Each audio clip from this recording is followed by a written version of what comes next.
मोदी को कॉम्पिटिटर नहीं है, नरेंद्र मोदी ही बनेगा। इधर कौन बनेगा 2024? अन्नपूर्णा देवी, कोडरमा से अन्नपूर्णा देवी।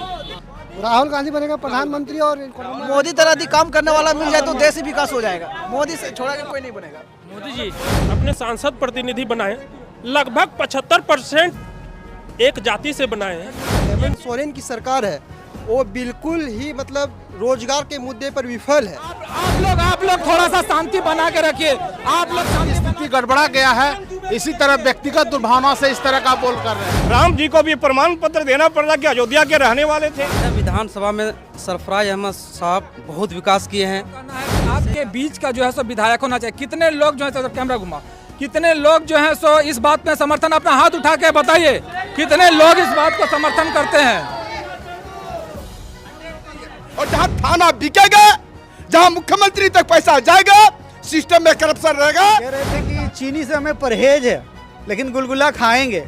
जय हिंद साथियों, मैं यातीन आनंद और आप देख रहे हैं हमारा विशेष प्रोग्राम सत्ता का महासंग्राम। ये राइजिंग झारखंड फेसबुक और यूट्यूब चैनल के प्लेटफॉर्म पर आप लोगों को देखने के मिलेगा। आप देख सकते हैं कि जितने भी गांडे के नेता लोग हैं, प्रतिनिधि हैं और तमाम पार्टियों से जुड़े हुए लोग हैं, हम लोग जानने की कोशिश करेंगे। तमाम पार्टी के लोग बैठे हुए हैं चैनल के माध्यम में। सबसे पहले सभी लोगों का हार्दिक अभिनंदन करता हूँ और जितने भी दर्शक हैं, जितने भी गांडे वासी हैं और जो लोग दूर दराज से आए हुए हैं, उन लोगों का चैनल के माध्यम से हार्दिक अभिनंदन करता हूँ। जैसा कि आज हम लोग का टॉपिक है कि सबसे बड़ी बात है कि आज यहाँ 4.5 साल हो गया सांसद महोदय का, कितना विकास हुआ है इसके बारे में हम लोग जानने की कोशिश करेंगे। भारतीय जनता पार्टी से वरिष्ठ नेता जो हैं सो जगनंदन पाठक जी हैं और कहते हैं कि सांसद प्रतिनिधि रघुनाथ यादव जी हैं और तमाम लोग हैं, महेंद्र प्रसाद वर्मा है, भरत लाल शर्मा है, जितने भी भारतीय जनता पार्टी के लोग हैं उन लोग से हम लोग सवाल करेंगे। क्योंकि कहते हैं कि जो सत्ता में रहता है सवाल उसी से होता है, जो सत्ता में रहता है विकास की जिम्मेवारी भी उसी से होती है। तो सबसे पहला मेरा सवाल है भारतीय जनता पार्टी के जो पूर्व में जिला अध्यक्ष रह चुके हैं जगनंदन पाठक जी, उन लोगों से सवाल। थोड़ा सा पाठक जी आगे खड़ा हो जाइए। मैं सबसे पहले चैनल के माध्यम से आपका पुनः एक बार स्वागत करता हूं इस चैनल राइजिंग झारखंड में। सत्ता का महासंग्राम 2024 में आपका स्वागत है। धन्यवाद। 4.5 साल हो गया यहाँ सांसद महोदय का, शिक्षा मंत्री भी हैं। कितना विकास हुआ? सबसे पहले आप विकास के उन वादों को बताइए कि जो 4.5 साल पहले मैडम की थी और क्या पूरा हुआ, कितना कुछ अधूरा हुआ और कितना कुछ पूरा होने का बाकी है।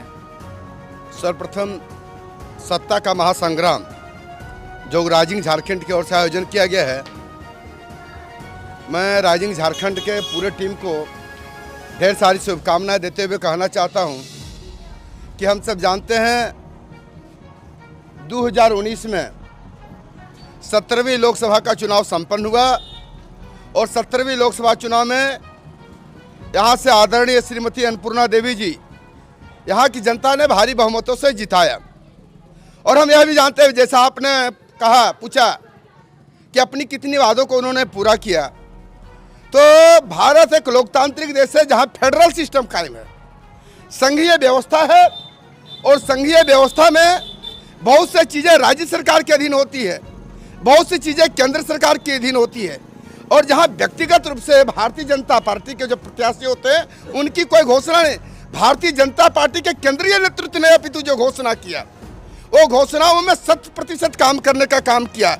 शिक्षा मंत्री हैं, 2 साल से शिक्षा मंत्री हैं, केंद्रीय राज्य शिक्षा मंत्री हैं, लेकिन आप हमको बताइए कि शिक्षा का स्तर में कितना सुधार हुआ है झारखंड में। और खास करके अगर कोडरमा लोकसभा से मैडम है तो गिरिडीह का बात कर दीजिए, कोडरमा लोकसभा का बात कर दीजिए, गांडे प्रखंड का बात कर दीजिए। आप स्कूल चले जाइए, एक बच्चा को बोलिए, लेकिन चूंकि शिक्षा मंत्री हैं तो ये प्रश्न उठता है। बगल में आप देख लीजिए, गांडे के बगल में महिला प्रशिक्षण केंद्र है, लेकिन जो है सो महिला प्रशिक्षण केंद्र होने के बाद जिस वक्त आप लोगों के रघुवर सरकार थे उस वक्त ये उसका उद्घाटन किया गया था। माननीय जयप्रकाश वर्मा गांडे के विधायक थे, लेकिन आज 7 साल हो गया, लेकिन वो बिल्डिंग जो है सो 80 लाख रुपए के लागत से बनी हुई थी, आज जर्जर स्थिति में है। और जर्जर स्थिति में पहुंचाने का जिम्मा किसको जाता है? तमाम चीजें हम लोग राइजिंग झारखंड के माध्यम से, तमाम दर्शक लोग जो है सो राइजिंग झारखंड के माध्यम से जानना चाहते हैं। आपका बहुत अच्छा प्रश्न रहा। जहाँ तक शिक्षा राज्य मंत्री की रहा बात, मैं स्पष्ट बतलाना चाहता हूं और काफ़ी पढ़े लिखे लोग भी हैं, जानते हैं। मैंने पूर्व में इस बात को कहा, फेडरल सिस्टम में एक व्यवस्था बनी है, किस काम को किसको करना है।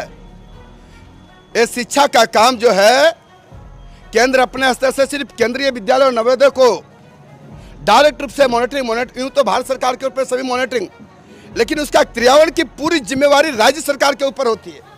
हम राज्य सरकार को पैसा देते हैं।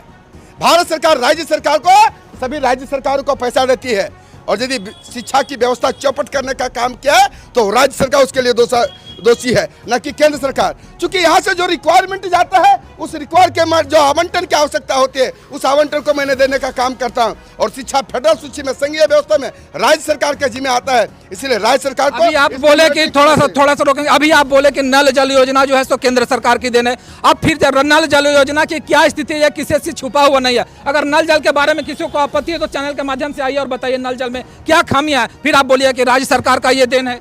आप पूरी बात को समझें। नल जल योजना भारत सरकार का पैसा है, मॉनिटरिंग करने का काम राज्य सरकार का है। स्वच्छ भारत मिशन भारत सरकार का पैसा है, मॉनिटरिंग करने का काम राज्य सरकार का है। उज्ज्वला योजना भारत सरकार का पैसा है, डीओसओ के माध्यम से मॉनिटरिंग करना राज्य सरकार। हमारा नियत साफ है, हम चाहते हैं सभी लोगों को लाभ मिले, लेकिन राज्य सरकार, हम तो फंड देना चाहते हैं, हमारा निर्णय है कि हर घर में जल कैसे पहुंचे, लेकिन इंप्लीमेंट करना राज्य सरकार को। हम पैसा देने को तैयार हैं, उसको सही ढंग से इंप्लीमेंट करें। हम राज्य सरकार को पैसा देने के, इंप्लीमेंट करना और क्रियान्वयन करने की जिम्मेदारी राज्य सरकार को। मैं थोड़ा सा ध्रुव चचा को बुलाना चाहूंगा, ध्रुव पंडित पंडित को, जो कि झारखंड मुक्ति मोर्चा से, थोड़ा सा खड़ा रहिएगा, झारखंड मुक्ति मोर्चा से क्या आरोप, जितना भी आरोप जो आज जदुनंदन पाठक जी, जो कि पूर्व जिलाध्यक्ष भारतीय जनता पार्टी से बिलोंग करते हैं, कितना आरोप सही है और कितना आरोप को आप स्वीकार करते हैं, उस बारे में आप क्या कहना चाहते हैं? इस आरोप जो है, मेरा व्यक्तिगत दुष्बलागत किसी से नहीं है। कहावत में है, जिसका नीति साफ हो वो सारा काम सफल होता है, जिसके दिल के अंदर दुरंगी नीति हो वो कार्यक्रम सफल नहीं होता है। मैं बता देना चाहता हूँ, मैं अपने झारखंड राज्य के बारे में बता देना चाहता हूँ। हेमंत सोरेन सरकार जब से बनी है, 2 साल तो कोरोना में चला गया, आप सभी जानते हैं। बहुत हमारे झारखंड के मजदूर अदर स्टेट में फंसे हुए थे, उन लोग को ट्रेन से, हवाई जहाज से, जिससे जो बंद पड़ा, झारखंड सरकार के मुखिया माननीय हेमंत सोरेन ने उनको लाया। आज अब इनका जो आरोप है कि स्टेट गवर्नमेंट के तरफ से जो मॉनिटरिंग है, जो सही मॉनिटरिंग होना चाहिए, नहीं कर पाते। मैं बता देना चाहता हूं कि जितना भी केंद्र का योजना झारखंड में लाया गया है, कहीं न कहीं किसी न किसी रूप में वो फ्लॉप कर रहा है।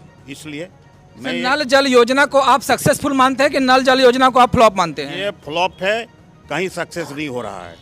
कहीं इसका जो एस्टिमेट बनाया गया है, जो प्रोविजन किया गया है, वो मैंने क्या बोलते, सकारात्मक नहीं है। वो हर जगह पर फेल कर जा रहा है। जैसे कहीं बोरिंग हो रहा है तो सब पानी नहीं। लेकिन देखिए, जनता का टैक्स का पैसा का लूट का छूट जो है, चाहे भाजपा हो चाहे झारखंड मुक्ति मोर्चा, जो जनता का पैसा का लूट का छूट कौन देता है? जनता टैक्स लेती है, क्योंकि हर सामान हम खरीदते हैं तो जनता टैक्स देती है हर सामान में, जिससे कि सरकार चलती है और तमाम जितने भी इस तरह के सरकारी विभाग है चलते हैं। कोई भी डेवलपमेंट का काम बंद नहीं होना चाहिए, उस पर गुणवत्तापूर्ण काम होना चाहिए, और जिस उद्देश्य से वो योजना बनाई गई है वो धरातल पर मिलना चाहिए।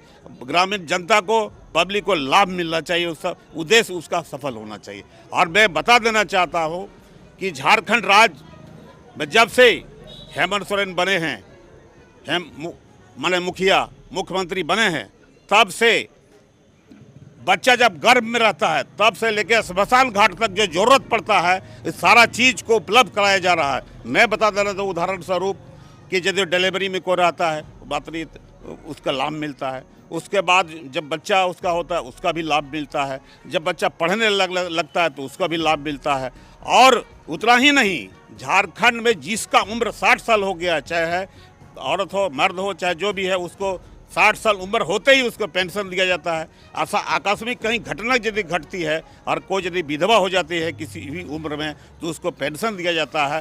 कहने का मतलब है, अभी आपको गुरुजी क्रेडिट कार्ड योजना चला है, और इन तमाम योजनाएं जो है अभी जो लॉन्च किया है, जो धरती पर अभी उतर रहा है। हमारा तो मेरे सहयोग और सेवा करने का तो मौका ज़्यादा मिला नहीं, 2 साल तो कोरोना में चला गया। थोड़ा सा रोकेंगे आपको कि आयुष्मान कार्ड जो है जब तक केंद्र सरकार चला रही थी तब तक बेहतर चल रहा था, लेकिन अब जो है जैसा कि सुनने में आ रहा है कि आयुष्मान कार्ड जो है सो इसका लाभ लोगों को नहीं मिल रहा है। ये राज्य सरकार की जिम्मेवारी है कि लाभ लोगों को कैसे दिलाया जाए, चूँकि अक्सर देखा जाता है जब कार्ड रांची में या तो तमाम हॉस्पिटलों में लेके जाते हैं तो कार्ड को रिजेक्ट कर दिया जाता है। अभी हाल फिलहाल में ऐसा होने लगा, लेकिन शुरू में अच्छा था। जो लॉन्च किया था तो उस टाइम में शुरू अच्छा था, अच्छा मॉनिटरिंग था।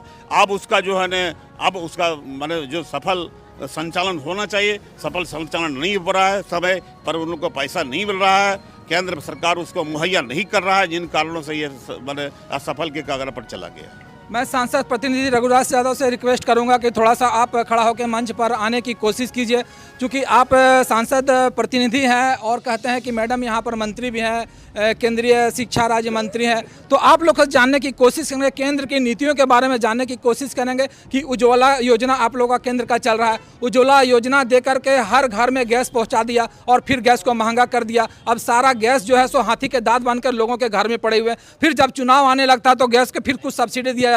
आखिर ये केंद्र की दोहरी नीति कितना देर झारखंड के लोगों को झेलना पड़ेगा?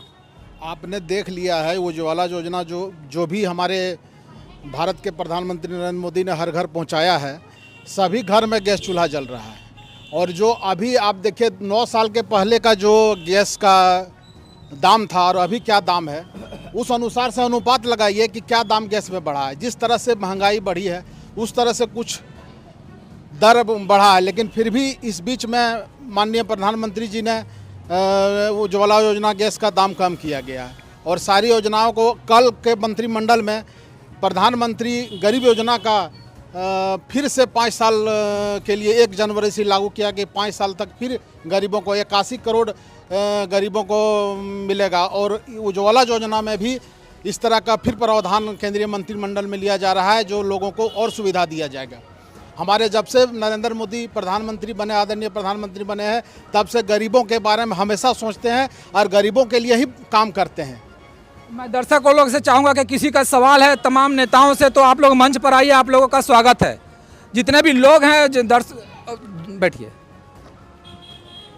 तो तमाम लोगों से मैं चाहूँगा कि मंच के माध्यम से अगर कोई अपना सवाल करना चाहते हैं तो आप लोगों का स्वागत है, आप लोग मंच पर आइए। तो दोस्तों, सत्ता का महासंग्राम 2024 का प्रोग्राम हम लोग का चल रहा है और चैनल के माध्यम से हम लोग लोगों से बातचीत करने की कोशिश करेंगे। जैसा कि आप सभी को बता दें कि एनडीए की जो है सो सहयोगी पार्टी है, आजसू पार्टी है। और आजसू पार्टी थोड़ा राजेश जी इधर आ जाइए, थोड़ा जानेंगे कि आजसू जो है सो एनडीए के साथ कितने हद तक खड़ी है।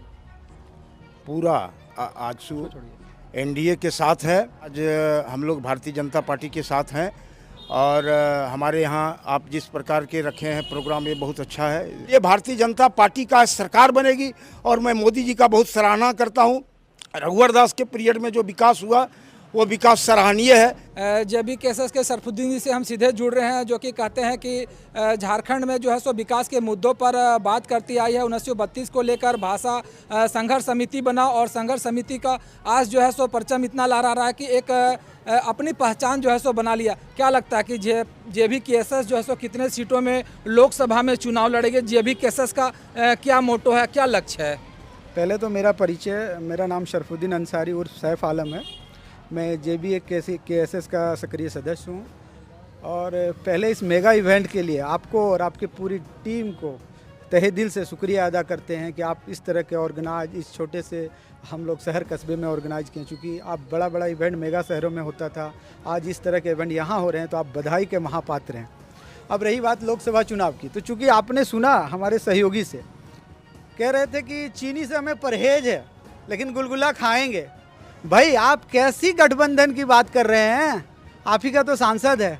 अब सत्ता का मलाई भी चाहिए आपको सांसद भी नहीं चाहिए। तो आप प्लेटफॉर्म पे आके कहिए ना सर कि हमको ऐसा सांसद नहीं चाहिए। आप पार्टी फोरम में आके ये बात क्यों नहीं कहते हैं? आज अब बात आप किसी भी सदस्य से पूछेंगे तो कहेंगे मेरा व्यक्तिगत मामला। पॉलिटिक्स में कोई व्यक्तिगत नहीं होता है, पॉलिटिक्स में होता है समाज से रिलेटेड चीज़ें। अगर विधायक काम नहीं कर रहा है तो सारे पार्टी को आके अगर प्लेटफॉर्म पे रखेगा तो बात होती है, चाहे वो सत्ता वाले हो चाहे विपक्ष वाले हो। अगर आप उसका विरोध कर रहे हैं तो कहीं ना कहीं लोग निरंकुश शासन को देख रहा है। हम मानते हैं हमारे प्रधानमंत्री जी बहुत अच्छा काम करते हैं, हम उनको क्रिटिसाइज नहीं कर सकते, लेकिन जब तक लोकल शासन, जिसको हम MP और MLA कहते हैं, जब तक वो लोग हमारे इलाके का विकास नहीं करेंगे तब तक हमारा समुचित विकास नहीं हो सकता। और जयराम दा की जहाँ तक बात है, वो हमें माटी मानुष की बात करते हैं, रोजगार की बात करते हैं, पलायन रोकने की बात करते हैं, शिक्षा की बात करते हैं और हमारे महिलाओं को स्वावलंबी बनाने की बात करते हैं। सबसे ज़्यादा हमें कुड़ता है और सबसे ज़्यादा हम लोगों को सताता है पलायन। आखिर हम पढ़ लिख गए, हमारे पास रोजगार नहीं है, हम कहाँ जाएं, किससे लोग नौकरी मांगने जाएं? तो तमाम चीज़ों को हम लोग राइजिंग झारखंड के माध्यम से साहब भाई ने जो है सो अपने, आप ठीक है बैठिए, तमाम चीज़ों को राइजिंग झारखंड के महेंद्र प्रसाद वर्मा जी को मैं और जो पुराने मुखिया जी हैं उनसे भरतलाल शर्मा जी, उनको मैं मंच पर थोड़ा सा बुलाना चाहूँगा, तमाम चीज़ों को जानना चाहूँगा। कई तरह के आरोप प्रत्यारोप लग रहे हैं। भारतीय जनता पार्टी के आप पुराने कहते हैं कि कार्यकर्ता हैं, पुराने सदस्य हैं, वरिष्ठ नेता हैं, पूरे मामले को कैसे देखते हैं? मैं सबसे पहले माननीय नरेंद्र मोदी, इसके पहले स्वर्गीय अटल बिहारी वाजपेयी की जो सरकार रही और अभी 9 साल मोदी का बेमिसाल, मैं समझता हूँ आज़ादी के बाद इतनी सफल सरकार किसी ने नहीं चलाया है। आज तक एक दाग भी भ्रष्टाचार का ये 9.5 साल हो रहा है, किसी ने लगाया नहीं है। और जो विकास का जो रोड मैप है, जो विकास होना चाहिए, वो नरेंद्र मोदी ने करके दिखाया है। तीसरा सबसे बड़ी बात है राम मंदिर का मुद्दा। आज आज़ादी के बाद लाखों लोग उसके लिए शहीद हो गया। राम जी को भी प्रमाण पत्र देना पड़ रहा कि अयोध्या के रहने वाले थे। आज उन्होंने 22 जनवरी उनकी मूर्ति और अयोध्या के मंदिर बन रहा है। एक देश में 2 विधान, अब कश्मीर में अलग नियम, अलग झंडा। आज उन्होंने, नरेंद्र मोदी ने इस सबसे बड़ी समस्या को 370 धारा को हटाया है और देश में एक नियम, एक कानून, एक नियम बनाया है। तीसरा बात मैं कहना चाहूँगा, हवाई अड्डा हमारे भारतीय जनता पार्टी की सरकार ने, नरेंद्र मोदी की सरकार ने हवाई अड्डा को बनाया है। तीसरा एम्स, जो दिल्ली के तर्ज पर झारखंड में नींव बन करके हमारा एम्स यहाँ बूढ़े के पास बना है। इतनी बड़ी सुविधा सरकार किया है। और नई शिक्षा नीति जिसके बारे में जानते ही नहीं, लोग भाषण देते हैं। नई शिक्षा नीति, हम अगर कोई इंजीनियरिंग कर रहे थे, हम आर्ट्स पढ़ना चाह रहे थे तो नहीं पढ़ सकते थे, दूसरी भाषा को नहीं पढ़ सकते थे। लेकिन नई शिक्षा नीति में आप ब्रेक करके भी, आप जहाँ से अगर कोई 3rd ईयर में है तो 3rd ईयर डिग्री मिलेगा, अगर 4th ईयर में कोई परीक्षा नहीं दिया उसकी डिग्री मिलेगा। ये नई शिक्षा नीति लाया है। कोडरमा में कितना विकास हुआ है माननीय सांसद महोदय 4.5 साल के कार्यकाल में? मैं बता दूं, कोडरमा जो विकास की बात है जो कभी नहीं हुआ इस बार हुई है। अभी कोडरमा के बाद देखेंगे, अभी जाखड़ा देख लेंगे क्या विकास हुआ बताइए। अभी बताएंगे। मेरे यहाँ बताए हाई स्कूल में, मेरे हाई स्कूल में फाइबर ब्लॉक लगा है सांसद जी के मोदी से। आपका घाट बना है, आपका मोहंडी में बना है, आपका अर्जुन में फाइबर ब्लॉक बना है। और अभी जो देख रहे हैं ये MP और MLA 2x2 पुलिया बनाने के लिए नहीं होती है। अभी देखो झारखंड से आपको गिरिडीह से लेकर के नई इंटरसिटी चला है। बड़े बड़े जितना आपका देख रहे हैं स्टेशन, जो गाड़ियां नहीं रुकती थी वो गाड़ी रुक रही है। वंदे मातरम। थोड़ा सा जो है सो जनता थोड़ा एक बात समझ लिए, जो कामें हुई है वो नरेंद्र मोदी की सरकार में हुई है, रघुवर सरकार में हुई है। अभी तो कोई विकास हम नजर आता ही नहीं, झारखंड को विकास हो रहा है। और सबसे बड़ी गलती जनता ने यहाँ गलती किया है क्या ये डबल इंजन की गाड़ी सरकार नहीं दी। अगर ये बीजेपी की सरकार रहती, निश्चित रूप से आपको जो आज अनुशंसा क्यों नहीं ले जाते, मैं पूछना चाहता हूँ। विकास के कामों में आज सांसद की अनुशंसा सबसे बड़ा बाधक नजर, जो काम जो नहीं आ रहा है वह सांसद की अनुशंसा अब हेमंत सरकार नहीं ले रही है। हमारी भारतीय जनता पार्टी की सरकार थी, कोई भी JMM का विधायक सांसद था वो उसकी अनुशंसा क्यों जरूर लेता था। और हमारा रोड आज़ादी के बाद हम खुद कहते हैं मेरा विकास जो है अभी तक अहिलापुर सड़क नहीं बन सका। थोड़ा सा रोकूंगा जनता का सवाल, थोड़ा सा 2 मिनट क्षमा कीजिएगा, जनता का सवाल लेते हैं। सवाल बोलो। हम सोचते हैं कि जैसे में जन वितरण प्रणाली, उज्ज्वला योजना जो छोटा डिस्ट्रीब्यूट होता है वो हम क्यों करें, हम ऐसा क्या करें जो जनता को ये सब लेने को जरूरत नहीं पड़े और डेवलप हो। हम ऐसा क्या रोजगार, सवाल किससे है? हम सब पार्टी से। जैसे मैं आप बोले यहाँ पे कोई पार्टी नहीं है, अभी किसी का चुनाव नहीं है, हम मानते हैं। मेरा मानना है कि यहाँ पे जितने भी बैठे हुए हैं, तुम्हारा सवाल है कि विकास के मुद्दों पर कैसे करें, हम क्या करें जो मतलब युवा को जन वितरण प्रणाली के लिए चावल नहीं लेना पड़े, अपना खुद कमाए। आज भी बिहार सरकार बीत रही शिक्षा नीति, आनी शिक्षा पढ़ाने के लिए ये सारा कुछ दिया, लेकिन बिना पैसे का दिया। जैसे आप आदर्श विद्यालय बुद्धोड़ी 99% रिजल्ट हुआ है। आप कहीं भी देखेंगे आज जो भी है, मैं शिकायत नहीं करना चाहता हूँ, पहले 10 साल से आप देखेंगे, आज का विद्यालय जाके देखेंगे 3 बजे तक विद्यालय चलता है, मध्याह्न भोजन चलता है और पहले से ज़्यादा अच्छी पढ़ाई हुई है। पूरे ऑल ओवर झारखंड का रिजल्ट देखेंगे तो 80-90% की परसेंटेज रिजल्ट हुई है। आज ऐसा नहीं कह देने से और किसी के पास शिक्षा के लिए बेरोजगारी कोई ब्लूप्रिंट नहीं है। जयराम बोले, जो भी बोले, किसी के पास विकास नहीं है। मेरे सपनों का झारखंड में, अब मैं अतिन को मैं दिखाऊंगा, मैं सपनों का झारखंड किताब लिखा हूँ और जो लिखा था आज हकीकत में आ रहा है, सारे चीज़ें आ रही है। आप बेरोजगारी बढ़ेगी, शिक्षा बेरोजगारी कब हुई? जब शिक्षा बढ़ा है। लेकिन निश्चित रूप से यहाँ आपका डिग्री कॉलेज होनी चाहिए, इंटर के अच्छे और कॉलेजें बढ़ना चाहिए, लेकिन ये नहीं हो रहा। थोड़ा सा सर आपको रोकना चाहेंगे और जो जदुनंदन पाठक जी को जो ये भाई ने प्रश्न किया, बहुत ही अच्छा प्रश्न है, एक स्वावलंबी प्रश्न है।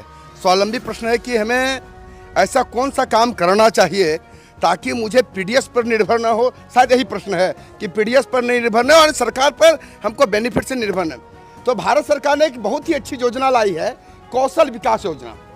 और कौशल विकास योजना के माध्यम से जो हमारे के यहाँ के 8वीं पास लड़का है, उनके लिए कौशल विकास विभिन्न प्रकार का ट्रेड, चाहे वो इलेक्ट्रिक विभाग में हो, चाहे वो एनी डिपार्टमेंट के लिए कौशल कराती है ट्रेनिंग, और इस कालखंड में एक स्टाइपेंड भी देने के काम करती है। और जब उनका 6 महीने का टेन्योर होता है, 6 महीने जब वो कंप्लीट रूप से किसी काम को प्रशिक्षण प्राप्त कर लेते हैं, इलेक्ट्रिफिकेशन का हो, वेल्डिंग का, एनी तो जो होता है, उसके बाद उसको प्लेसमेंट भी सरकार ही करती है। और आप देखे होंगे अभी व्यापक पैमाने पर बड़े बड़े रोजगार मेला का आयोजन किया जा रहा है और एक एक दिन में 72,000 70,000 लोगों को रोजगार इस प्रकार का किया जा रहा है। इसलिए आप कौशल विकास योजना से जुड़कर इसका लाभ। अच्छा, संतुष्ट है? इधर उधर देख के बात करो। संतुष्ट है जवाब से? आपके बात से मतलब ये संतुष्ट है कि देखिए प्लेसमेंट मिलता है, नहीं प्लेसमेंट मिलता है, ऐसा जगह प्लेसमेंट मिलता है जहाँ पे मेरा खर्चा भी नहीं चलता है। जैसे 16,000 17,000 मिलता है, मुंबई में मिलता है, उतना तो रूम रेंट में वहाँ पे चला जाता है। मेरा एक फ्रेंड है, इनकम टैक्स इंस्पेक्टर है, वो 30,000 में एक रूम लिया है। बताइए 16,000 में हम वहाँ पे कैसे डेवलप करें? और किन्हीं भाइयों लोग का सवाल है तो थोड़ा सा आप लोग मंच पर आ जाइए। किसी का सवाल नहीं है? सवाल है ना? ठीक है ठीक है। तो पहले सबसे पहले सवाल लेते भाई। सबसे पहले अपना नाम बताओ और कहाँ से तुम हो? मैं दिनेश कुमार वर्मा, मैं बरमसिया 2 पंचायत से बिलोंग्स करता हूँ और रहता फ़िलहाल यहीं गांडे में ही हूँ। मेरा सवाल है कि जैसे बहुत सारे जितने भी अंकल लोग आए हुए हैं और भी जो भैया सब जितने भी हैं, जो नेता है, मेरा सवाल यह है कि बहुत सारा चीज़ है, सरकारी हॉस्पिटल है, सरकारी स्कूल है, सरकारी बहुत सारी चीज़ सरकारें हैं। जैसे कि अभी कौशल विकास योजना के बारे में बात है, तो सब कुछ उपलब्ध है हमारे पास, लेकिन सिर्फ बोलने के लिए उपलब्ध है। अभी सरकारी हॉस्पिटल में यदि मलेरिया हो गया तो मलेरिया का अच्छे से इलाज नहीं है, ठीक है। यदि हम सरकारी स्कूल में पहुंच जाएं तो सरकारी स्कूल में हमारे पास डिजिटल बोर्ड है ना, स्मार्ट बोर्ड है, लेकिन उसके चलाने के लिए कोई शिक्षक नहीं है, ठीक है। उसको संचालित कैसे किया जाए ये नहीं जानते हैं। और यहाँ पे गांडे जैसे विधानसभा क्षेत्र है, गांडे विधानसभा क्षेत्र में यहाँ पे बहुत सारे नेता लोग भी हैं, ठीक है, और कार्यकर्ता हैं, समाज सुधारक भी हैं बहुत सारे, लेकिन गांडे का भी विकास प्रॉपर ढंग से नहीं हो पाता है। मतलब तुम्हारा कहने का मतलब है कि जितने भी सरकारी व्यवस्था है, चाहे शिक्षा के क्षेत्र में हो, चाहे रोजगार के क्षेत्र में हो, चाहे स्वास्थ्य के क्षेत्र में हो, स्थिति जर्जर है। और ध्रुव चाचा को थोड़ा सा बुलाएंगे क्योंकि ये जो है सो राज्य का मामला है। हाँ बोलिए। इसमें है कि जैसे कि अभी हम लोग बहुत सारे ऐसे हैं, मेरा फैमिली में भी बहुत सारे ऐसे लोग हैं जिनका ऐसे इलाज के कारण से घर में वैसे पीड़ित हैं और गांव में भी ऐसे हैं, है ना, पीड़ित है। और खास करके मैं बात करूंगा, आयुष्मान कार्ड नहीं बना है। आयुष्मान कार्ड मतलब इस बार जो बन रहा था उस टाइम थोड़ा सा हम लोग को जानकारी नहीं हो पाया। इस जानकारी के मामले में भी जैसे गांव के लोगों को कोई जानकारी होता ही नहीं है, कोई नया चीज़ आया तो जानकारी नहीं रह पाता है। अब इसमें जो है क्योंकि शिक्षा नहीं रह पाने के कारण से ऐसा हो रहा है। शिक्षा तो व्यवस्था है, सरकारी स्कूल है, वहाँ पर टीचर्स नहीं है उपलब्ध, ठीक है। गांडे विधानसभा क्षेत्र में जितने जो भी अभी मान लीजिए अभी जो एमएलए है हमारे, ठीक है, कभी गुजरे होंगे बरमसिया पंचायत में या नहीं मालूम है। रोड में वहाँ पे यदि जाएंगे तो ऐसा लगेगा कि हार्ट अटैक का कोई पेशेंट होगा, हार्ट अटैक का, तो उनका अपने हार्ट बाहर आ जाएगा। इस प्रकार से तुम्हारा हम प्रश्न को समझ गए, ठीक है। और तुम्हारा प्रश्न, तुम्हारे इनसे भी प्रश्न ले लेते हैं, उसको आप बात करते हैं। बोलो सर। मेरा प्रश्न हमारी जो अभी वर्तमान सरकार, जो मेरा प्रश्न है हमारी जो वर्तमान सरकार है, वर्तमान सरकार कहाँ, राज्य सरकार, केंद्र सरकार? ये वर्तमान सरकार, केंद्र सरकार भी और राज्य सरकार भी। जैसे कि हम जानते हैं कि हमारी झारखंड में पूरे देश की 40% खनिज संपदा सिर्फ हमारे झारखंड में पाई जाती है। फिर भी यहाँ के लोग बाहर जाते हैं रोजगार प्राप्ति के लिए। झारखंड आज एक पलायन का, रोजगार प्राप्ति के पलायन का हब बन चुका है। इसका कारण कौन है? इसका जिम्मेवार कौन है? मेन जिम्मेवार अभी की सरकार है या पिछली सरकार? और हम अभी के सरकार से भी ये पूछना चाहते हैं कि इसे आप कैसे रोकोगे? आपका 4.5 साल हो गया। आपने बोला था कि हम 2 साल तक 5 लाख नौकरियां नहीं देंगे, तो सरकार से इस्तीफा दे दी। आपका 4.5 साल हो गया, आपने कितने लाख नौकरियां दी हमको बताइए। केंद्र सरकार में भी ये था कि वहाँ पे भी हम नौकरियां देंगे, लेकिन नौकरियां क्या एक बार सिर्फ आपका रेलवे का निकला वैकेंसी, ठीक है, उसके बाद से वो प्रत्येक वर्ष रोजगार देने की बात किए, लेकिन फिर दोबारा वो वैकेंसी निकाल नहीं रहे प्रॉपर ढंग से। तो दोस्तों देख सकते हैं कि भाई लोग ने जो है सो समस्या को लेकर के कुछ प्रश्न जो है सो राज्य सरकार से है और कुछ प्रश्न जो है सो केंद्र सरकार से। आप लोगों को प्रश्न मैं पुनः एक बार समझा देना चाहता हूं कि जो झारखंड में शिक्षा की व्यवस्था है, झारखंड में रोजगार की व्यवस्था है और झारखंड में स्वास्थ्य की व्यवस्था है, तमाम जितने भी सरकारी व्यवस्था है उससे युवा वर्ग नाराज है। तो हमारे सामने ध्रुवदेव पंडित है, झारखंड मुक्ति मोर्चा से है, चिन्हित आंदोलनकारी है, इनसे हम लोग जवाब लेने की कोशिश करेंगे। इस संबंध में हमें कहना है, झारखंड राज्य को बने 23 साल लगभग होने चल रहा। 23 साल के क्रम में फुल फ्लेजर सरकार इस बार बनी है और ये 4.5 साल में 2 साल तो यूँ ही कोरोना में चला गया, जिसके पहले मैं वर्णन कर चुका हूँ, मैं उसको दोबारा नहीं दोहराना चाहता। बचा 2.5 साल। 2.5 साल के अंदर टीचर्स का भी बहाली हुआ, 2.5 साल के अंदर डॉक्टर्स का भी बहाली हुआ और बहाली का जो प्रक्रिया है यूँ चल रहा है और जो समय बचा है उसमें किया जाएगा। अब रह गई शिक्षा का, पार्टिकुलर में बात करना चाहता हूँ।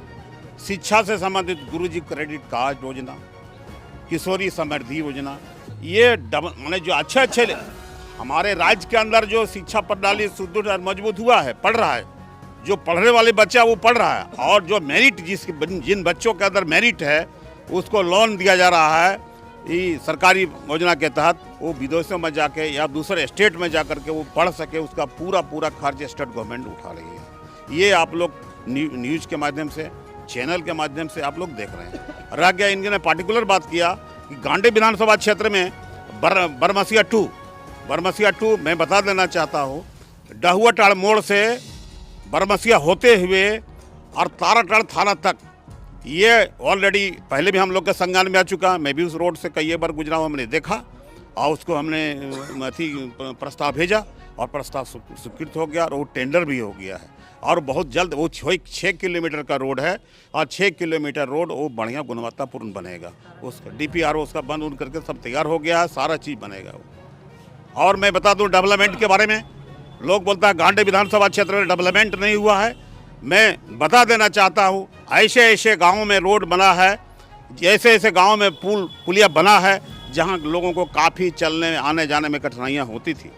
मैं बता देना हूँ, लच्छू रोड से रानाटाड़ होते हुए आपको अहिलापुर तक रोड वो काफ़ी जर्जर स्थिति में है। दूसरा जो इन्होंने बताया कि डहुआटाड़ मोड़ से लेकर के ताराटाड़ थाना तक, वो देखिए। और ये देखिए यहाँ पर गिरनिया मोड़ से लेकर के चिरुडी होते हुए खोरी महुआ तक, आप देखिए। आप घाटकुल पंचायत में चल जाइए, घाटकुल पंचायत से लेकर के नीचे मोचियाडी होते हुए पुल भी बना 3,87,00,000 का। अब अहिलापुर चल जाइए, थाना के पीछे फोगलो पत्थर का एक नाला था, आने जाने में काफ़ी असुविधा होती थी। इलेक्शन के क्रम में हम लोग जाया करते, लोग प्रस्ताव रखता था, वो भी पुल बन के तैयार हो गया।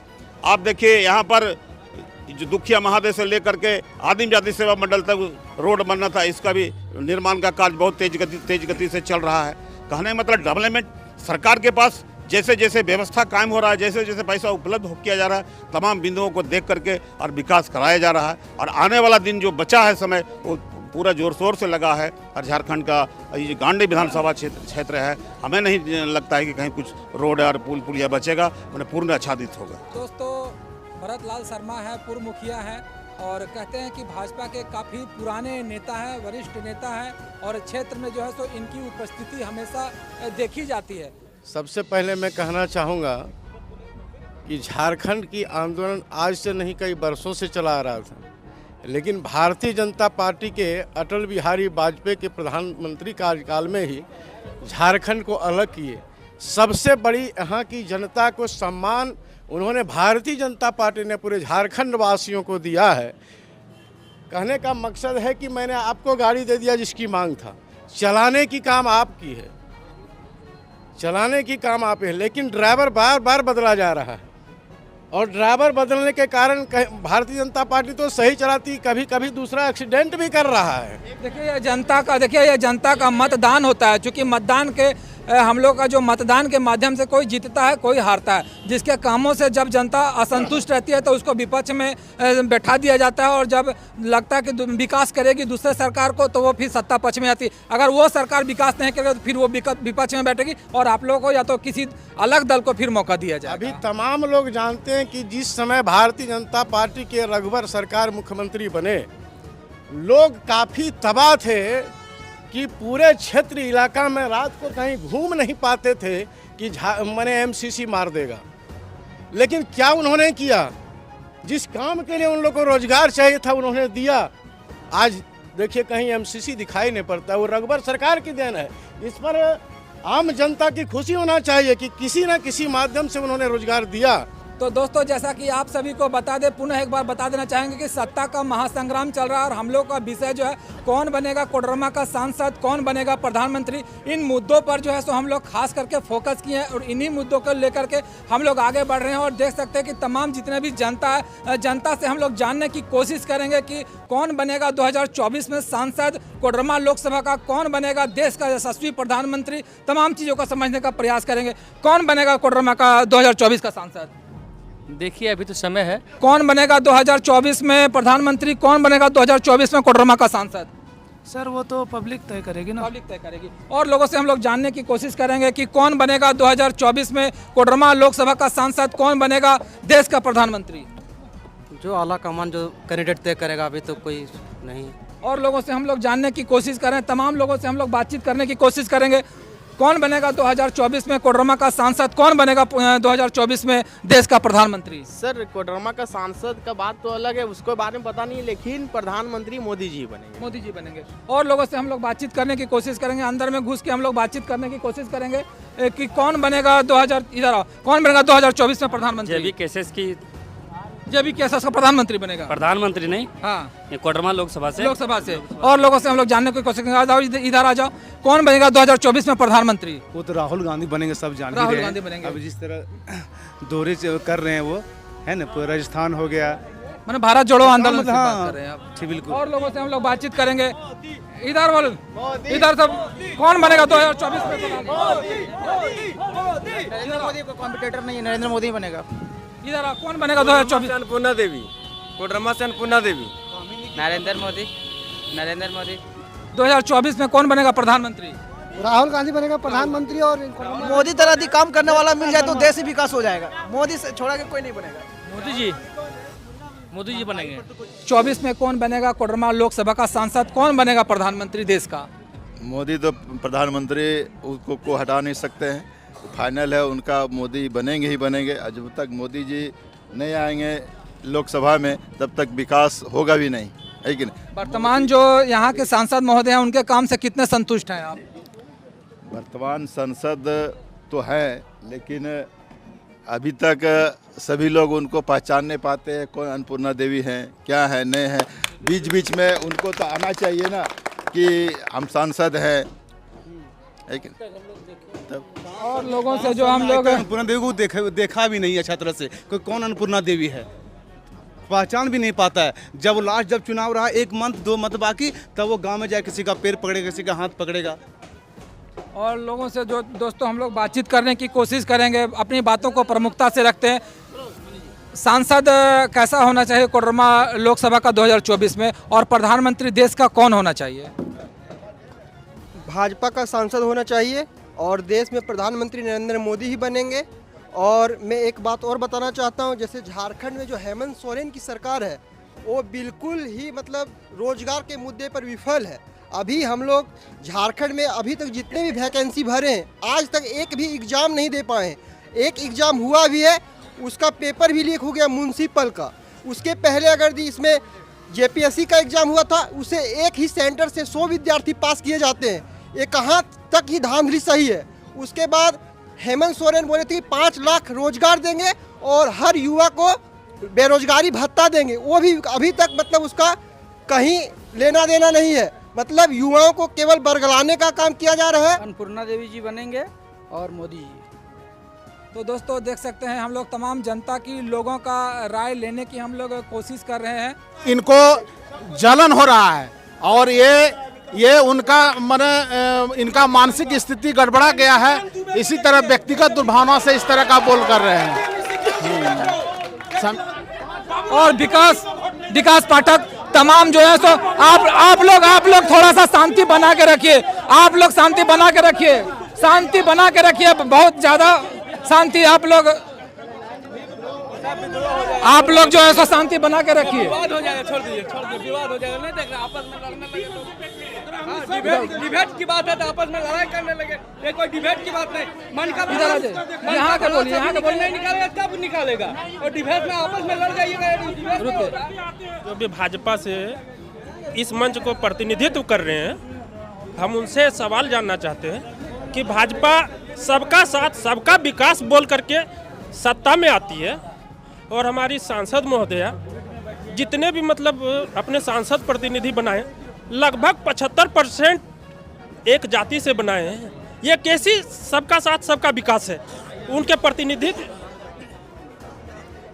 आप देखिए, शिक्षा विभाग का सांसद प्रतिनिधि है महेंद्र प्रसाद वर्मा, भरत लाल शर्मा है स्वास्थ्य विभाग के, थाना के सांसद प्रतिनिधि है संदीप वर्मा, बेंगाबाद का प्रतिनिधि है प्रकाश मंडल। मात्र एक जगह गांडे में हम प्रतिनिधि हैं, उसके बाद सभी लोग, सभी जाति धर्म के लोग प्रतिनिधि उनका है पूरा कोडरमा लोकसभा में।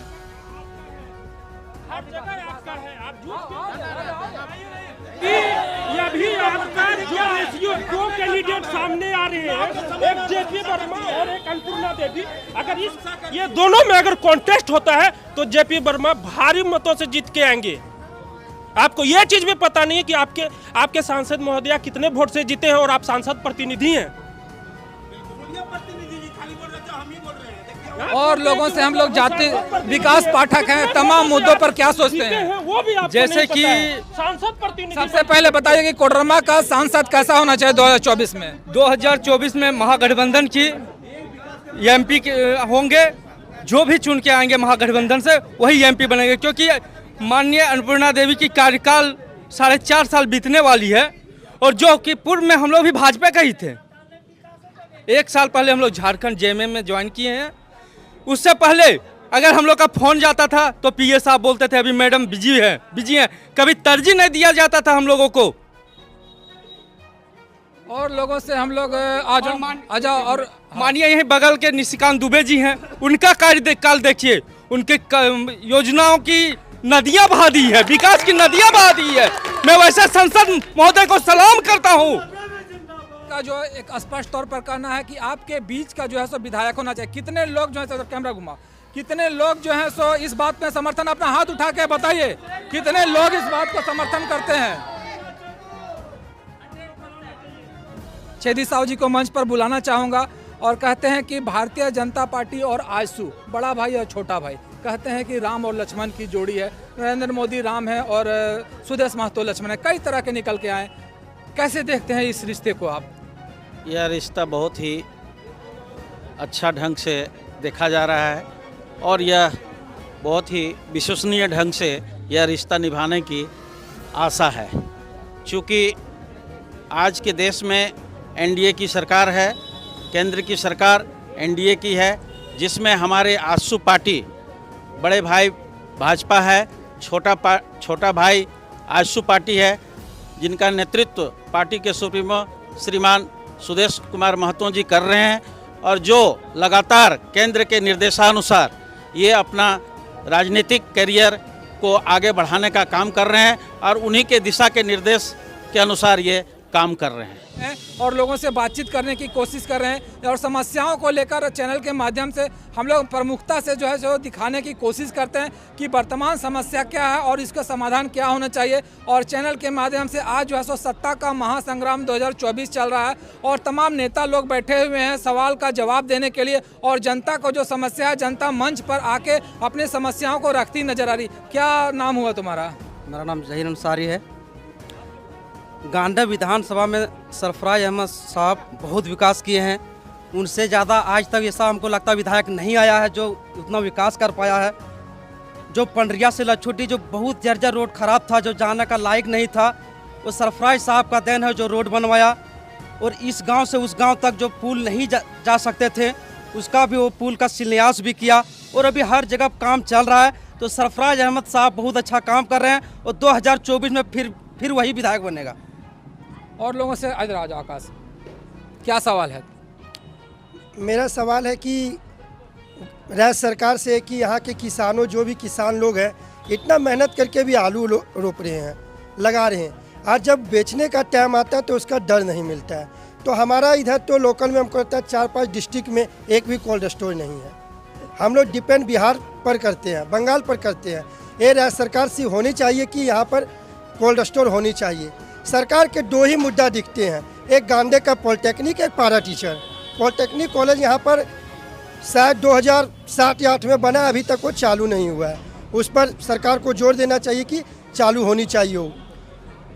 और यहाँ पर रोड है कि चरघरा जाने के लिए रोड बहुत ख़राब है। आप चैनल के माध्यम से 2-3 बार दिखाएं भी, पर उस पर अभी पर कोई विधायक ना MP का भी जोर नहीं, ध्यान ही नहीं आकर्षित हुआ। निशिकांत दुबे देवघर के सांसद हैं, उन्होंने गोड्डा में 75 साल के बाद ट्रेन चालू की हैं और वहाँ से ट्रेन लगभग हर बड़ा शहर जाने के लिए उपलब्ध है। लेकिन हमारा कोडरमा अभी भी पीछे है। एक ट्रेन मिला है रांची के लिए, वो भी दोपहर के लिए, सुबह को नहीं जाना है। वहाँ रात को होल्डिंग करना है, रुकना है, फिर सुबह काम कीजिए, फिर वहाँ पर जो 3 का 13 खर्चा होता है। अभी तक यहाँ तक पटना जाना हो, कलकत्ता जाना हो, इलाज के लिए भेलोर जाना हो, धनबाद, इसके लिए कोई सुविधा यहाँ पर नहीं है। तो मैं ध्रुव चचा को बुलाना चाहूँगा। आप लोग का घोषणा पत्र में भी था कि हर प्रखंड में कोल्ड स्टोरेज बनेगा। विधायक जी से भी आज से हम लोग 2 साल पहले एक इंटरव्यू किए थे, उसमें भी बोले थे कि बहुत जल्द गांडे को कोल्ड स्टोरेज की सौगात मिलेगी। और आज देख लीजिए 4 साल से अधिक हो गया, लेकिन अभी तक कोल्ड, और अब ये मुद्दा बन के निकल के सामने आ रहा है। देखिए, एग्रीकल्चर से रिलेटेड जितना, सिर्फ कोल्ड स्टोर ही नहीं, एग्रीकल्चर से रिलेटेड जितना वर्क है सभी बिंदुओं पर काम हो रहा है। मैं इनको बता देना चाहता हूं कि गांडे प्रखंड में कोल्ड स्टोरेज के लिए जगह चिन्हित करके भेजा जा चुका है, प्रक्रिया में है, निश्चित तौर पर बनेगा। अब रह गई बात की और सब बिंदुओं में, इसके पूर्व एक लड़का बोल रहे थे कि रह गया कि अब जो हम लोग को जो काम करने का अवसर मिला है वो पूरे झारखंड राज्य अलग गठन हुए 23 साल बीत गया। 23 साल में हम लोगों को सिर्फ 4 साल हम लोग को मौका मिला डेवलपमेंट करने का, और 2 साल तो यूँ ही कोरोना में चला गया। इसका पूर्व सरकार जो थी, आप सभी जानते हैं किनकी सरकार थी और क्या स्थिति बनी। वहाँ कहावत यदि कहा जाए कि 20 साल वर्सेस 4 साल, 4 साल में 2 साल तो कोरोना में चला गया। 2 साल में जो हम लोग डेवलपमेंट कर रहे हैं ये कम तेजी नहीं है, और उसी के क्रम में कोल्ड स्टोरेज भी बनेगा। नहीं बनेगा सो बात नहीं, निश्चित तौर पर बनेगा। आग्रह करेंगे, जब राज्य में रघुवर जी की सरकार थी तो रघुवर जी की सरकार ने और भारत की सरकार ने किसानों की आय दुगुना करने की नियत से, आप देख रहे होंगे भारत की सरकार, मोदी जी की सरकार, कृषि सम्मान निधि प्रत्येक 4 महीने पर 2000 रुपया, यानी 1 साल में 6000 रुपये देने के। इसी प्रकार प्रति एकड़ पर 5000 रुपया राज्य सरकार, मुख्यमंत्री कृषि आशीर्वाद योजना से देने का काम कर रहा था। इन्होंने किसानों की चिंता की, क्योंकि किसान बाहुल क्षेत्र है। लेकिन उसके साथ ही गिरिडीह का बॉर्डर एरिया हमारा पड़ता है ढोढिया, गढ़ाटा ढोढिया, और रघुवर सरकार ने 5000 MT का गोदाम कोल्ड स्टोर की स्वीकृति दी और 80% काम पूरा हो गया। लेकिन जब से हेमंत सोरेन के राज्य सरकार आई 20% राशि रिलीज नहीं किया। मैं आग्रह करूंगा, यहाँ बता रहे थे कि हमारे सरफराज साहब हैं, बगल में सुदीप सोनू जी हैं। हम दोनों से आग्रह करेंगे, दोनों प्रतिनिधि मिलकर कम से कम उस कोल्ड स्टोर को पूरा कराने का काम करें, ताकि इसी वित्तीय वर्ष में ये आलू जो है किसान रखना प्रारंभ कर दे। इसलिए हम आग्रह करेंगे उस कोल्ड स्टोर जो रघुवर दास के द्वारा दिया गया था, उसको कम से कम पूरा करवा दिया जाए। निश्चित तौर पर जो डेवलपमेंट के शेष काम जो बचे हुए हैं पूर्व सरकार की, उसको पूरा किया जा रहा है। चूँकि यह किसी व्यक्तिगत प्रॉपर्टी नहीं है, ये जनता की प्रॉपर्टी है, किसान की प्रॉपर्टी है, किसान की सुविधा की प्रॉपर्टी है, किसान को उससे लाभ मिलेगा, लाभ से वंचित नहीं रहेंगे। निश्चित तौर पर शेष काम किया जाएगा। रंजीत सोनकार जी हम लोग से सीधे जुड़ रहे हैं। रंजीत सोनकार जी से भी कुछ बातें हम लोग करेंगे और ये कुछ बातें चैनल के माध्यम से कहना चाहते हैं। क्या कहना चाहते हैं रंजीत? जैसे हमारे मतलब चाचा समान है रूपदेव जी, तो बता रहे हैं कि डेवलपमेंट की बात बता रहे हैं, तो हम भी बता रहे हैं कि हाँ डेवलपमेंट तो हुआ है, झारखंड का बिल्कुल हुआ है। कहाँ हुआ है सो बताते हैं। हेमंत सोरेन जी का हुआ, उनके खजाना का हुआ है। और कैसे हुआ है? उनके पिताजी जो अभी लगभग 85 साल से ज़्यादा उम्र के होंगे, उनको राज्यसभा सांसद बना के बैठा दिए हैं, वो एक डेवलपमेंट हुआ है। उनके भाई उनको विधायक की चुनाव लड़ा के उनको विधायक बना दिए हैं, वो भी डेवलपमेंट हुआ है। उनके बहुत मतलब परिवार के जितने भी व्यक्ति हैं सबका डेवलपमेंट हुआ है, इसमें नो डाउट। बात रही झारखंड की तो 0 सन्नाटा का हालात है। कहीं भी आप युवा से पूछिए, व्यापारी से पूछिए, आज के समय में व्यापारी इतने डरे हुए हैं कि 7 बजे के बाद शटर बंद कर देना पड़ता है। स्थिति आप देख लीजिए यहाँ धनबाद की, वहाँ दिन दहाड़े अपराधी आते हैं, गोली चला देते हैं या दुकान को लूट लेते हैं, चले जाते हैं। बात होती क्या है वहाँ पे लोग एकदम से सन्नाटा मार के 7 बजे पता चलता है कि यहाँ कोई मर गया है, पूरा दुकान बंद। बात ऐसा है कि ये सरकार सिर्फ और सिर्फ अपने झोली भरने में लगी हुई है और इनको भी पूरे अच्छे से पता है कि ये सरकार बस ये 5 सालों के लिए टिकी हुई है, जिसमें से 4.5 साल खत्म हो चुकी है। आने वाले समय में 2024 तो क्या 2036 तक का बात बता रहे हैं हेमंत सोरेन और उनकी सरकार दूर दूर तक नजर नहीं आएगी।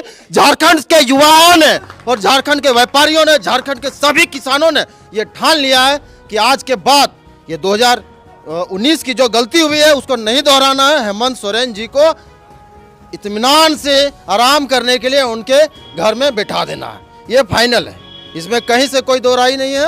और है ना, और भी एक बात और बताना चाहेंगे कि 2019 के चुनाव के बाद अपराधी इतने अनियंत्रित हो चुके हैं, इतने निडर हो चुके हैं कि मानो कि आज हत्या कर दिए। किसी को एक बोला जाता है ना कि एक मुर्गी काटने में समय लगता है, लेकिन आदमी को मारने में आज के समय में समय नहीं लगता, इसलिए क्योंकि वो निडर हो गया है। उसे भी पता है, हाँ उसे भी पता है। अभी कल की घटना बता रहा हूँ, एक 17 से 18 साल की युवा को लगभग 40 से 42 चाकू से गोदा गया। ये मधुपुर की घटना है, लेकिन वहाँ बावजूद मंत्री बैठे हुए हैं। इसके बावजूद आज 36 घंटा 72 घंटा होने को चला है, कोई सुराग नहीं। पुलिस प्रशासन का कहना है कि हम लोग का हाथ भी कहीं से बंधा हुआ है, हम लोग अपना स्तर से जांच कर रहे हैं। तो कहाँ से बंधा हुआ भाई, ये तो हम पूछना चाहेंगे, कहाँ से बंधा हुआ? आपके मंत्री हैं, आपके वहाँ पे विधायक हैं, सभी वहाँ पे हैं। इस तरह से खुलेआम घटना हो रही है। जो भी घटना को अंजाम देते हैं, अभी यहीं मोहनपुर में गला रेत कर हत्या कर दिया गया। पुलिस प्रशासन क्या आगे रहेगी? वो तो बोलेगी कि भाई हम खोजबीन कर रहे हैं। जब ऊपर बैठे सभी भ्रष्टाचारी बैठे हुए हैं, नीचे से लेकर ऊपर तक सभी को कमीशन मिलता है, तो सीधी सी बात है कोई भी गुनहगार गुनाह करेगा, पैसे के दम पर, पैरवी के दम पर उसे छूट जाना है। सरकार को विधि व्यवस्था बनाना चाहिए। विधि व्यवस्था, आपको ध्यान होगा पूर्ववर्ती सरकार रघुवर की सरकार जी ने विधि व्यवस्था के मामले में एक ठोस निर्णय लिया था। चाहे कोई भी हो, जो कानून को तोड़ेगा उसके साथ सख्ती से पालन किया जाएगा। लेकिन अभी तो कानून को तोड़ने वालों को संरक्षण दे रही सरकार, संरक्षक के रूप में बैठी रही सरकार। इसलिए निश्चित रूप से सरकार को चाहिए जनहित के काम से जुड़ना चाहिए और विधि व्यवस्था को बरकरार रखना चाहिए। अभी बता रहे थे रंजीत जी, आज ही देखिए, आज ही कितने लोग माने भाई मुक्त हो गए। गला रेत की हत्या करके यही पेट्रोल पंप के बगल में फेंक दिया, कल चाकू कोट की हत्या कर दिया, परसों बेंगाबाद दिन दहाड़े डकैती हो गई, एक बूढ़ी झोला से पैसा निकाल के 8 दिन पहले। अरे अपराधी भाई मुक्त है, अपराधी को भाई का कोई चीज ही आलम ही नहीं है। और जहां थाना बिकेगा, जहां मुख्यमंत्री तक पैसा जाएगा, सिस्टम में करप्शन रहेगा, भ्रष्टाचार व्याप्त रहेगा, लॉ एंड ऑर्डर गड़बड़ाएगा। अभी तो थाना बिकता है, भ्रष्टाचार चरम पर है। राज्य सरकार का सभी एजेंसियां बिकी हुई है उनकी जितनी भी। इसलिए राज्य सरकार को चाहिए थाना बेचना बंद करे, विधि व्यवस्था को बरकरार करे। सभी जितने भी दर्शक हैं यहाँ पर, जितने भी गांडे की जनता है और तमाम जितने भी नेता हैं, कार्यकर्ता हैं, सभी पार्टी के लोग हैं, अतिथि हैं, सभी का मैं सम्मान करता हूँ, तहे दिल से स्वागत करता हूँ, अभिनंदन करता हूँ, जोहार करता हूँ, जय हिंद बोलता हूँ कि आज जो प्रोग्राम था, डिबेट का प्रोग्राम, सभी लोग आए, सभी लोग ने समर्थन दिया, सभी लोगों की बातें हुई, कुछ बातें मीठी हुई, कुछ बातें कड़वी हुई। चूँकि कहते हैं कि सही कहा गया है कि जो सत्ता में रहेगा, जो सरकार में रहेगा, उससे लोग सवाल पूछेंगे और विपक्ष से भी कई सवाल विपक्ष से भी किए गए, कई सवाल सरकार से किए गए। सभी का जो है सो बखूबी जवाब देने की कोशिश की गई है। ये हम लोगों की पहली पहल थी। अगर वीडियो हम लोग का अच्छा लगा हो तो आप लोग लाइक कीजिएगा, कमेंट कीजिएगा, साथ ही साथ हमारे चैनल राइजिंग झारखंड को फॉलो और सब्सक्राइब कीजिएगा। जय हिंद, जय भारत, वंदे मातरम।